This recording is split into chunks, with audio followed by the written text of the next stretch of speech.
What's up, everybody? My name is Shannon, and I am still waiting for my Satyr, and welcome to our continued discussion of The Ladies' Guide to Petticoats and Piracy by Mackenzi Lee. The reason this is getting a separate video is because I wanted to talk about the way that Mackenzi Lee explored sexuality, and it gets a little bit spoilery. I'm not sure how much will be given away, but you have been warned, if you haven't read the book yet, that spoilers are ahead. So the reason this book was recommended to me is because it has asexual representation in it, which is something that I am always looking for, and the main character of this story, Felicity, is asexual. I really love the way that this is introduced, because it's introduced in the very beginning of the book, like in the prologue, basically, and it's just through the way that Felicity thinks about things. Like, she's been with this person for a very long time, he's fallen in love with her, she doesn't really notice, although she's kind of noticed that he's like into her, but she just doesn't think like that, and she's not attracted to him in that way. She just kind of sees them as friends, as colleagues, as people that are very close. And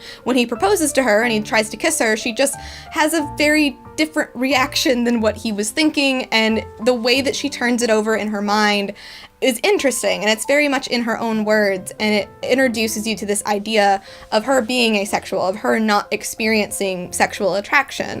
Later on, this is brought up again when she's having a conversation with one of the other main characters named Sim, and Sim is asking her about, like, what does she see for her future, like what would make her happy, and she says that she would like to be, you know, like alone, but not like super alone, like she'd have friends and maybe a dog, but she just wants to be a doctor and do what she's passionate about. And Sim wonders, like, wouldn't you ever want to get married or fall in love? And she just says simply, like, I just don't feel that way about anybody. I never have. It doesn't have anything to do with whether you're a man or a woman or anything, because she does dabble in both. She just doesn't experience that attraction. And I love that the author managed to explain this through Felicity's character. Like, this is explained in Felicity's own words. She really feels like a dynamic three-dimensional character in this moment, because she is so passionate and she has this big personality, and it just fits so well. It flows together perfectly. It doesn't feel like it was added in for flavor or to mix up the character or whatever. It just makes so much sense, and I really love it. But on top of that,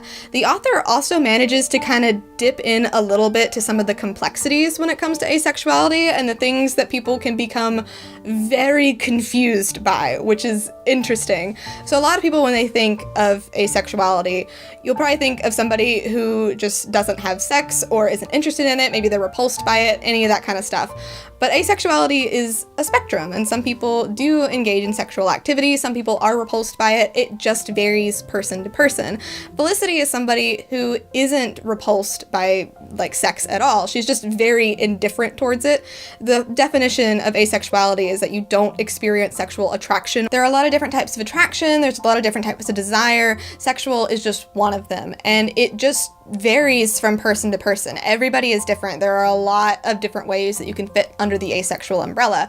And I love that the author takes this dynamic between Felicity and Sim, and there is a little bit of a love story going on there. Like, Sim is very free, like, with her sexuality. She is open to just about anything, and she does start to develop some feelings for Felicity. And it's very clear that Felicity does feel something for Sim. Like, she is attracted to her, maybe aesthetically, but definitely, like, to her personality and the way that she thinks and the way that she acts and the way that she does things. So it's cool to see this different type of relationship develop, and it's cool to see that Felicity could be open to having a sexual relationship with this character, even if she herself doesn't experience sexual desire.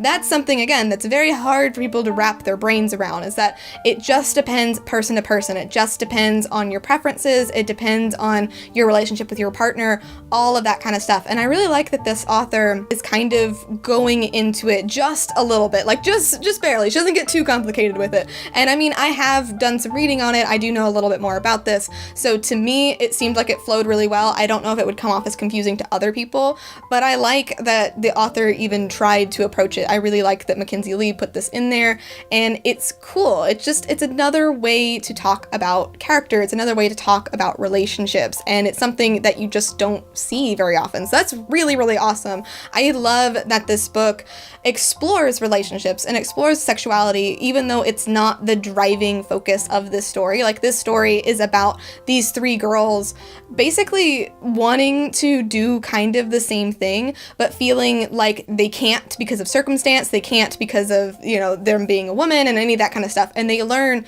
through working together and through their different personalities and through how they work together that they have so many more choices and they have so many more options than what has originally been presented to them. And sexuality in their relationships is just another aspect of this. This book not only had positive asexual representation, but it also had bisexual representation, it had lesbian, it had gay, it had even a little bit of like different ethnicities and different religions. It was just overall a really cool book and just had so many different and unique ideas. I can see why so many people are huge fans of The Gentleman's Guide, because The Gentleman's Guide is known for that as well. So I'm actually really excited to listen to that. I have the audiobook on hold at the library. I don't know when I'm going to get it, so that video might come way down the road, but I'm excited to see more, and I'm excited to see more from this author. I hope she continues to explore these ideas and to talk about things that we really should be talking about that we haven't talked about too much. So that was really cool. This book was a lot of fun to read. I'm so glad that it was recommended to me. I'm so glad that I found some more positive ace representation after that horror story that was Tess Hart's Tolstoy. So yeah, if you haven't read this book, I didn't give too much away, so you should be okay. Highly recommend it. It's so much fun. Thank you guys so much for watching this video. If you liked it, be sure to hit that like button down below, and don't forget to subscribe so you can talk books with me every week. That is everything I got for today, and I'll see you guys next time. Bye!